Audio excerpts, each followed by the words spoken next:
და ახლა კი ჩვენ გადაცემის დასაწყისში კი ვთქვით, რომ ბევრი საინტერესო თემა გვექნება თქო, მაგრამ ის რა არის ძალიან დიდი გამოხმაურება და ძალიან ბედნიერები ვიყავით ჩვენ ყველა, რომ სამეფო ოპერის თეატრში იყო ინკლუზიური ესე იგი სპექტაკლი, სადაც მუსიკოსები იღებდნენ მონაწილეობას და რაღაც ძალიან დიდი იყო რა ფოიერვერკი იყო და სასწაული იყო და ნამდვილად გადაცემის დასაწყისში აღნიშნე, რომ ხშირად მიდგომა არის, რომ რაღაცა აი საქველმოქმედო მიზნით მისვლა იქ ან რაღაცა და სრულიად დაცლილი არის ამ ყოველფრისგან, იმიტომ რომ თავისთავად ისეთი რაღაცა იქმნება და ის რაღაცას ქმნიან ეს ადამიანები, რომ არ ვიცი, ნამდვილად ხელოვნური ემოციურად დღესასწაულს ქმნიან და თვითონ იღებენ სიამოვნებას და შესაბამისად შენც გდებენ ამ დადებით რაღაც ენერგიას. იმდენ რაღაცას ვსწავლობთ ამ ურთიერთობით, ამ ინტეგრაციით, რომ ძალიან სამწუხაროა რა აქამდე რაღაცა არ ვიყენებდით ამას, მაგრამ ეხლა გვაქვს იმის საშუალება, რომ აი ეს ერთობა და ერთიანობა და რაღაცა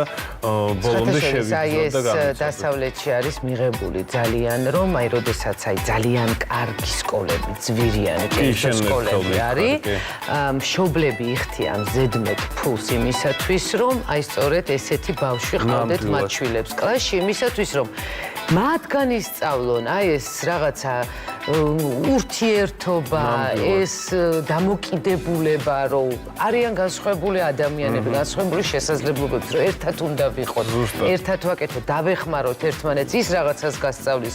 შენ მას ფიზიკურად რაღაცა რო ჭირდება დაეხმარები და ასე იქმნება ჯანსაღი, ჯანმრთელი საზოგადოება და ეს ჩვენ შვილებს უნდა ვასწავლოთ. ზუსტად როგორც ლიანა აღნიშნა, რაღაცა ეს ზღვარი, ოდესმე თუ წაიშლება, ეს იქნება ყველაზე დიდი ბედნიერება, რომ ნამდვილად აღარ იქნება ამაზე საუბარი და 21 იქნება მაგ შემთხვევაში. 21, 22 და 23 დეკემბერზე ბერს კონტაქტის ზონა. ესე იგი ინკლუზიური ცეკვის სპექტაკლი გაიმართება ღია სივრცეში, სადაც საშუალება ექნება მაყურებელს, რომ მივიდეს და ნახოს და იზეიმოს მათთან ერთად ეს სპექტაკლი და ჩვენი სტუმრები იქნებიან მაკა ჩხაიძე, რომელიც ახლა შემოგვიერთება, ინკლუზიური იდეების პლატფორმის დამფუძნებელი, ინკლუზიური სპექტაკლის იდეის ავტორი, ნათია ჩიკვაიძე, ინკლუზიური დადგმის ხორეოგრაფი და მოცეკვავი და დათო ხორბალაძე, რეჟისორი. მოგესალმებით. ძალიან დიდი მადლობა მობრძანებისთვის. დათო აქეთ დაჭექი. და პირველ რიგში, მოდი კონკრეტულად სპექტაკლზე საუბრით დავიწყოთ. ეს არის სამი ქორეოგრაფიული დადგმის, ესე იგი ერთობლიობა და რა თემა და რა საკითხები აერთიანებს ამ სპექტაკლს კონკრეტულად? მოგესალმებით ყველა, ძალიან დიდი მადლობა მოწვევისთვის, ძალიან გვიხარია, რომ ინტერესდებით ამ ტიპის თემებით და აუცილებლად ჩვენი საქმიანობით. ეხლა რაც შეეხება კონტაქტის ზონას, მართალია, ეს არის სამი დამოუკიდებელი ქორეოგრაფიული ეპიზოდი გაერთიანებული თვითონ იდეის, კონტაქტის იდეის გარშემო. ძირითადად ინსპირაციასი შთაგონება ამ სპექტაკლის და ამ იდეის მოვიდა წინა სპექტაკლზე მუშაობის დროს, როდესაც ჩვენ დავინახეთ რამდენი შრე, რამდენი სიღრმე და რამდენნაირი შეიძლება იყოს კონტაქტი იმ ადამიანებს შორის, რომლებიც ფაქტიურად აი პირველად ხვდებიან ერთმანეთს.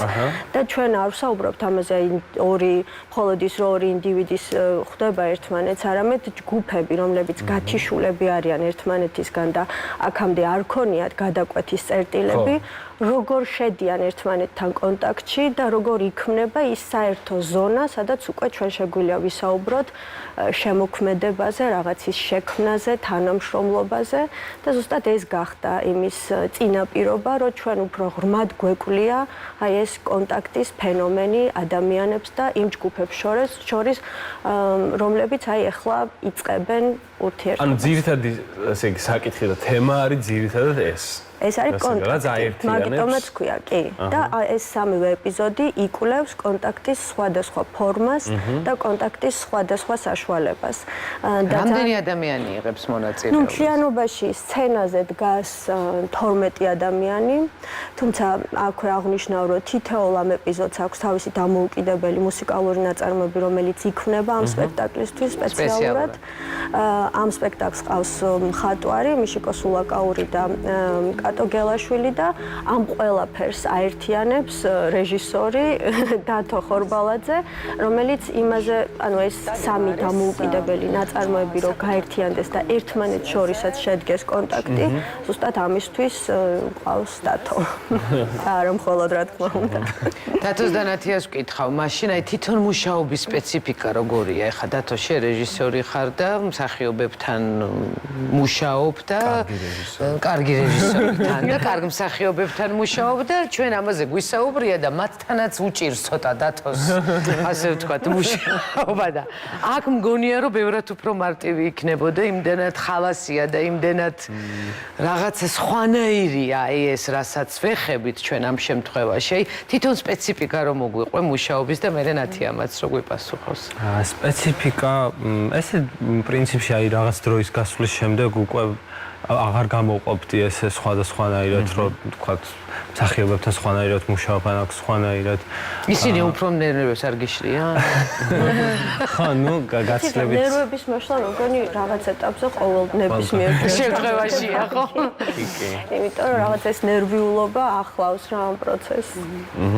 ხო, ნერვების მოშლა რა თქმა უნდა ამ პროცესის ბუნებრივი ნაწილია. ხო და ნუ ესე არ გამოვყოფდი ერთმანეთსგან რომ ძალიან განსხვავდება. უბრალოდ სირთულე უფრო და საინტერესოც პრინციპში ამ შემთხვევაში, რადგან ჩემთვისაც ეს პირველი ესეთი პროექტია. ესე რაღაც წლების შემდეგ.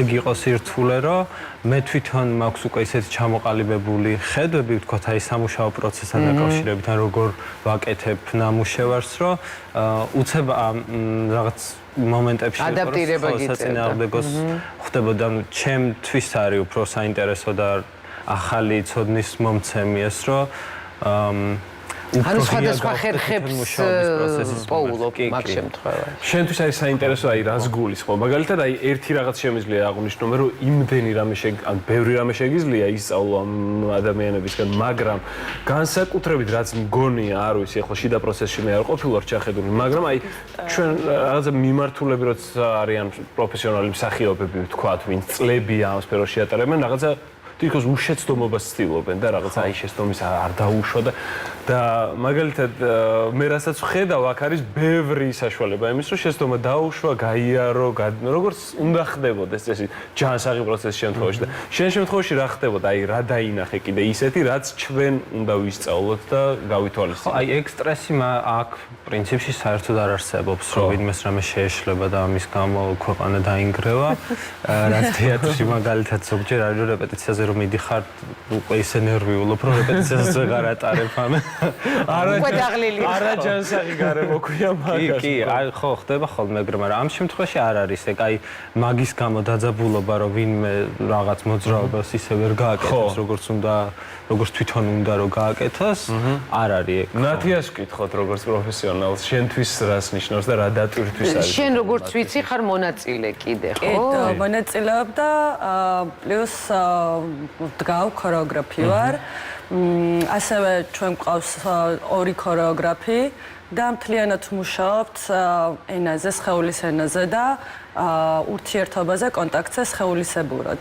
ძალიან საინტერესო პროცესი იყო იმ მხრივ, რომ ეს არისო ქორეოგრაფიული დადგმული უკვე მასალა, ეს არის პროცესი, რომელშიც ჩვენ ვდგავთ და ერთად ვქმნით და მათი მსახიობური ნიჭი მონაწილეების იყო ძალიან ისეთი ბუნებრივი და არა გადაჭარბებული და აი ეს მათი ბუნებრიობა და მათი ეს სიჯანსაღე არის ძალიან აი ხალის რასაც გულისხმობთ, სიცილით ვატარებთ ხოლმე ამ რეპეტიციებს და თვითონ მათი შესაძლებლობები, აი რადგანაც არ არიან პროფესიონალი მოცეკვავეები და პირიქით ესენი სწავლობენ და ჩვენ გვაქვს ამიტომ ეს პროგრამა, რომ გავხადოთ პროფესიონალ მოცეკვავებად ჩამოვაყალიბოთ, თვითონ ეს პროცესი რო გადავხედოთ წინა წელთან შედარებით არის იმხელა პროგრესი და იმდენად სხვანაირად მოძრაობენ უკვე, რომ დამატებითი შრეები შემოიტანა ამ ყველაფერმა და ეს შეცდომები პირიქით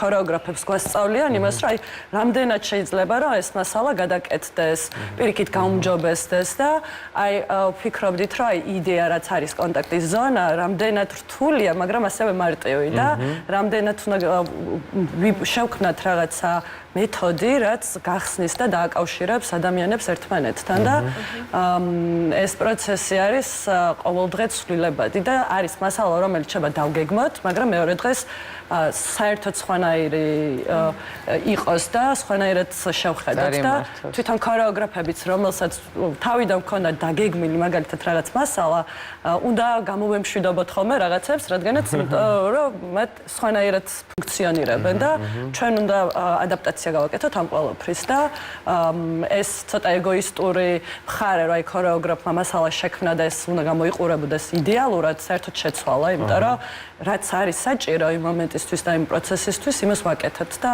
ადაპტაციას ვახდენთ. ხო. ეს მე რამოდენიმე ინტერვიუ ვნახე და მათი ჩართულობა იმ ხელა არის და ისე და თუ სულ ამბობ რომ აი მინდა რომ პროფესიონალი მოცეკვავე ვიყო და რაღაცა აი პროფესიონალურად და სინამდვილეში რაღაცა ჩვენი მიდგომა არის რაღაცნაირი რომ აი ეს სიხალასე და ეს არაპროფესიონალიზმი ბრჭყალებში ხო ქმნის რაღაცა ისეთ ბუნებრივობას და ისეთ დღესასწაულს რაც ძალიან გვჭირდება და ხო და აი ამაზე მინდა და მეკითხა რა გავლენა შეიძლება კონდეს სახელოვნებო ესე იგი ინკლუზიას ინდივიდებზე და როგორ ფორმალური ასევე არაფორმალური განათლების კუთხით ხო ნუ ახლა რა ვიცი მაგაზე ძალიან ბევრს საუბრობს ყველა რომ ხელოვნება განსაკუთრებით თეატრი და აი ეს საშემსრულებლო ხელოვნება აი ეს როლების ცვლილება, მორგება, ბევრი რაღაცის გამოცდა საკუთარ თავზე და გაბედვა, ბევრი რაღაცის გაკეთების, რაც შეიძლება შენ როგორც ინდივიდმა ვერ მისცე შენ თავს ამის უფლება, ეს არის ერთ-ერთი ყველაზე ძლიერი იარაღი იმისთვის, რომ არა მხოლოდ შეზღუდული შესაძლებლობის მქონე ადამიანებს, არამედ ნებისმიერ ხო, რა თქმა უნდა, ძალიან ბევრი სასარგებლო და კარგი გავლენა აქვს ამას ჩვენს პიროვნულ განვითარებაზე. ჩვენ შემთხვევაში რახანაკ ცეკვად შემოდის ეს ძალიან ძლიერი გავლენა აქვს მათ ფიზიკურ განვითარებაზეც, რა თქმა უნდა, კოგნიტურ განვითარებაზე, იმიტომ რომ ძალიან შეიცვალა მათი აღქმა სივრცის მაგალითად, რა არა მხოლოდ დარბაზში, არამედ როდესაც დარბაზ გარეთ გადიან, როგორ აღიქვამენ გარემოს, როგორ აქცევენ უფრო მეტად გარემოს ყურადღებას. უფრო კომფორტული ხდება ალბათ გარემო. ბევრად უფრო კომფორტული ხდება და ბევრად უფრო, აი როგორ გითხრათ, მორგებული ირგებენ რა გარემოს უფრო მეტად, იმიტომ რომ აი ამ საცეკვაო დარბაზში ბევრი ისეთ დეტალზე უწევთ გაამახვილონ ყურადღება, რაც იქამდე თავისი ნებით ამას არ აკეთებდნენ შეიძლება. ამ მხრივ რა თქმა უნდა ძალიან სხვათა მაყურებლის აღქმა და გამოხმაურება როგორი იყო, ამაზეც რო ვისაუბროთ. იმიტომ რომ მაყურებელიც ცნობიერების ამაღლებისთვის ძალიან საჭიროა მსგავს პროექტებში ჩაერთო, მიხვიდე, ნახო, თუ მონაწილეობის მიღება შეგიძლია იმონაწილეო, აი მაყურებლის ჩართულობა როგორი არის და თვითონ როგორ იცვლება თვითონ აი ეს ადამიანები ვინც მოდიან სპექტაკლზე. პრინციპში ჩვენი ერთ-ერთი მიზანი რის გამოც დავარქვით ჩვენ ამას კონტაქტის ზონა იყო ისიც რომ ჩვენ ეს ზონა შეგვექმნა მონაწილეებსა და მაყურებელს შორისაც რა, რომ აი ეს დაახლოება და სწორედ მაგიტო ვირჩევთ ჩვენ ისეთ სივრცეებს და ღია სივრცე ამ მხრივ ძალიან საინტერესო და ერთ-ერთი ყველაზე ესეთი თანამედროვე სივრცე არის შინაარსითაც და ვიზუალურადაც, რომ აი ეს ზღვარი მაყურებელსა და მონაწილეს შორის უფრო წაიშალოს და რაღაცნაირად გახადო თანამონაწილე იმ გამოცდილების, რასაც შენც განიცდი სცენაზე. და ჩვენი პირველი სპექტაკლის შემთხვევაში ძალიან როგორ გითხრათ, მაყურებელი უფრო მეტად ძალიან დაფიქრებული იყო მაყურებელი, არა ამ სპექტაკლის მერე. მე არ მინახავს ადამიანი, რომელიც გულგრილი დარჩა პირველ რიგში და თან არა მხოლოდ ის, რომ აღფრთოვანდნენ და აი ძალიან დაფიქრებულები იყვნენ რა, რომ თითქოს მათ შეეცვალათ აღქმა, არა მხოლოდ იმაზე, რომ რა არის ინტეგრაცია და რა არის ინკლუზია, არამედ საკუთარი თავის, როგორ ცხოვრობთ, ანუ როგორ ვურთიერთობთ ერთმანეთთან ამ ყველაფერზე, ჩემთვის ძალიან ბევრს უთქვამს, რომ ამ ყველაფერზე მათ დაიწყეს და განაგრძეს ფიქრი რამდენიმე დღე სპექტაკლის შემდეგ და ეს სპექტაკლი არ დასრულებულა თეატრის დარბაზში, არამედ ეს გაგრძელდა მაყურებელში უფრო ხანგრძლივად. დათოს მინდა ვკითხო სხვათა შორის აქტიურ პროცესში ხარ სულ რაღაცას დგავს, სულ რაღაცას მუშაობ ყოველთვის. აი თვითონ ამ გამოცდილებამ შენს პროფესიულ განვითარებაში, შენს პროფესიულ ცხოვრებაში რა შეცვალა და რა დაგანახა ისე რომ აი რასაც მე მგონია რომ ეს გამოცდილება რო არ ყოფილიყო, ალბათ შეიძლება ისე ჩაეულო ცხოვრებას რომ ვერ ქონოდა ამის საშუალება რომ აი ეს შეგვიხედა სამყაროსთვის ან ჩვენი პროფესიისთვის.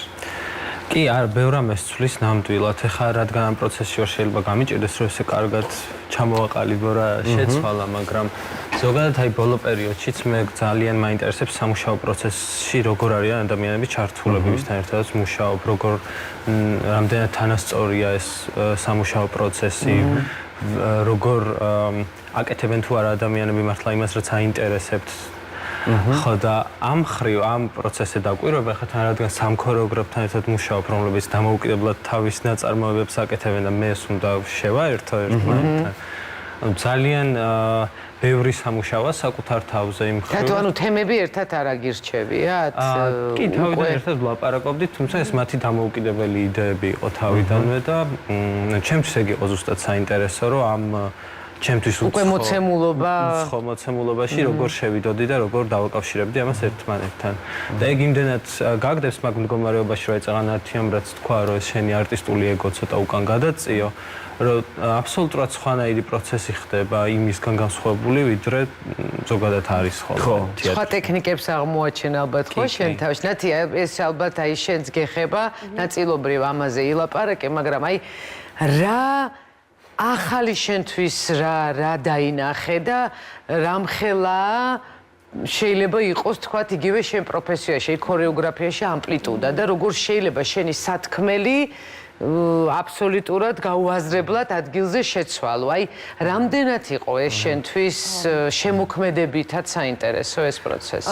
ეს პროცესი არის საინტერესო, რადგან ცეკვას არ ვიღებ როგორც უბრალოდ სილამაზის ფორმას, ეს არის რაღაც ერთ-ერთი მანიფესტი, სადაც ვცდილობ, რომ ხალხი მოიყვანო შენთან, ან შენც მიხვიდე ხალხთან და რეალურად სიტყვები გამოათქმევინო ქორეოგრაფია. და სათქმელი და რაღაც დაგროვებული, რაღაც ტრამული იქნება თუ სხვადასხვა ტიპის შეგრძნებები, ესე გამოიტანო, რასაც დრო ჭირდება და ნდობა ჭირდება ამისთვის.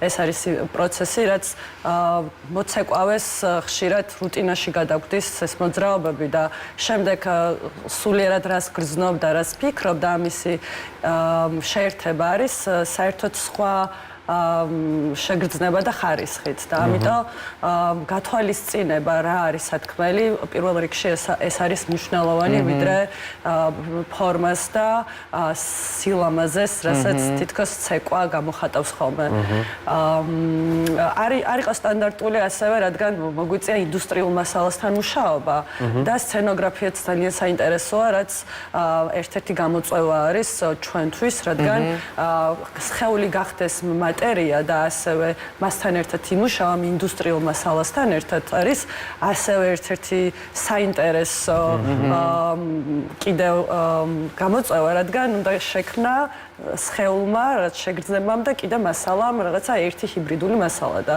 ამიტომ ვფიქრობ რომ საკმაოდ ის არის საინტერესო ძიება. და სამივეს მინდა კითხოთ ბოლოს რომ შევაჯამოთ აი ეს მსგავსმა პროექტებმა და პროცესმა ხო სახელოვნებო პროცესებს ასევე განვითარების კუთხით როგორ შეიძლება შეიცვალოს და ასევე აი როგორ შეიძლება შეიცვალოს ხელოვნების ენა ესე რომ ვთქვათ. რავი, თუნდაც დაიწყეთ. ანუ ჩვენი ეხლა ჩემთვის ზართულია რა შეიძლება ესე და როგორ შეიცვალოს, იმიტომ რომ ეგეც პროცესია რა, ესე წინასწარ განსაზღვრება. მაგრამ უკვე ეს მეორე გამოცდილებაა და ანუ აი ამ პერიოდში რა იგრძენა. დავნიშნო რომ ეს ჩვენი ორგანიზაცია Inform ინკლუზიური იდეების პლატფორმა, რომელიც პრინციპში მუშაობს იმაზე, რომ ეს ინკლუზიური ხელოვნება გახდეს ძალიან ორგანული და ბუნებრივი ნაწილი იმ შემოქმედებითი პროცესების, რომელიც ახლა მიმდინარეობს და სადაც ბევრ თემაზეა საუბარი, მაგრამ რატომღაც აი ეს თემა და ეს ადამიანები არ არის აქტუალური ჯერჯერობით თანამედროვე ხელოვნებისთვის და ჩვენი მუშაობით გვინდა რომ ერთგვარი რაღაცნაირი ახალი ესთეტიკა და ახალი მეთოდოლოგია შევიმუშაოთ, რომელიც იქნება ძალიან დამახასიათებელი ამ ჯგუფისთვის და ამის ყველანაირი შესაძლებლობა არსებობს თვითონ მონაწილეებს, პროფესიონალ მოცეკვავებს, ყველა ძალიან ინდივიდუალურია და მათ ყველას შეუძლიათ რომ ნამდვილად ესთეტიურად, შინაარსობრივად ძალიან ესეთი განსხვავებული და გამორჩეული მიმართულება შექმნან. ნათია, გვეტყვი რამეს? მე ვფიქრობ, რომ როდესაც ვაკვირდები ქალაქს, ხშირად ინტეგრაცია არ ხდება ხოლმე და ხშირად სივრცეები არ არის ადაპტირებული და ამიტომ სახელოვნებო სივრცეები თავაზობენ აი ამ სივრცეს, სადაც შეიძლება რომ რაღაც მოხდეს გაერთიანება ამ ტიპის ადამიანებისთვის და ვფიქრობ, რომ მნიშვნელოვანი არის, რომ ქვეყანამ დაიწყოს საუბარი, რა არის საჭირო ამისთვის, რომ გავაკეთოთ სივრცეები შევქმნათ და მოხდეს კავშირების დამყარება და თუმცა ერთ რაღაცას აღნიშნავ, ახლა ამ სპექტაკლს ესეთი სპეციფიური მიზანი მინდა კონდეს საბოლოო ჯამში, რომ ეს არ იყოს ერთ სივრცეზე მიჯაჭვული, არამედ და ეს კონტაქტის ზონა სივრცეებს შორისაც შეიქმნას და ბევრმა სივრცემ გააღოს კარი ამ ადამიანებისთვის, თუმცა ჩვენ ვაწყდებით ძალიან სერიოზულ პრობლემებს, იმიტომ რომ დამოუკიდებელი სახელოვნებო სივრცეები თითზე ჩამოსათვლელია, რომელიც შეიძლება ადაპტირებული იყოს. მაგრამ ჩვენ გადავწყვიტეთ და მე ვიფიქრე, რომ ეს არ გახდეს დაბრკოლება, იმიტომ რომ თუ არ მივა ადამიანი და თუ კი სივრცე არ დაინახავს საჭიროებას, რომ ჩვენ დიახ ყავს ეს აუდიტორია, ჩვენთან მოდიან ეს ადამიანები, შეიძლება ამის გამოსწორების თუ რაღაცის გაკეთების საჭიროებაც ვერ დაინახოს. და მე მინდა რომ ჩვენ შევიდეთ და ეს იყოს ერთგვარი манифесტი, რომ ეს ჩვენ აქ ვართ, ამ სივრცეებში ჩვენც დავდივართ და რაღაცნაირად მოგვეცით საშუალება, რომ ზუსტად ისე შემოვიდეთ, როგორც სხვა ადამიანები. აქ უბრალოდ ფიზიკურ შემოსვლაზეც კი პრობლემა არის. ძალიან შენს გითხარი ორი სიტყვა. ხო, მე აი წეგან რასაც ვამბობდი, რომ მე თვითონ პირადად როგორც მცვლის ეს პროცესი მგონია, რომ ზოგადად პროცესიც ახდენს ეგრე გავლენას, იმიტომ რომ ესე ინდივიდუალური არტისტები თუ შეცვლიან თავიანთ შეხედულებას მუშაობის პროცესზე, მთლიანად პროცესიც შეიცვლება. ნუ აი სივრცეში შესვლასთან დაკავშირებითაც აი ესე პირველად რო ხედავ მსგავს პროექტს, რომელიც არ არის, ვთქვათ, ისეთივე სტანდარტული, როგორც წარმოგედგინა, რომ იქნებოდა. თავიდან გაფიქრებს თვითონ თეატრის ფუნქციაზე, ხელოვნების ფუნქციაზე, რომ ამას რამხელა მნიშვნელობა აქვს საზოგადოების გაერთიანებისთვის, რომ ყველასთვის ხელმისაწვდომი უნდა იყოს ეს. მე მგონი გაკეთილშობილებს კიდე. ხო, ბუნებრივია. თუ გაქვს ეს პოტენციალი. ძალიან დიდი მადლობა და მიხარია, რომ ინტერესი ძალიან დიდია საზოგადოებაში ამის გარკვეულწილად და რაღაცა მგონია, რომ თქვენ მაგალითი იქნებით ამის და მე ბევრი საინტერესო პროექტი გვექნება მსგავსი. ძალიან დიდი მადლობა. დიდი მადლობა. ჩვენ ყოველთვის მზათა ვართ, რომ გავაშუქოთ. დიდი მადლობა, აუცილებლად.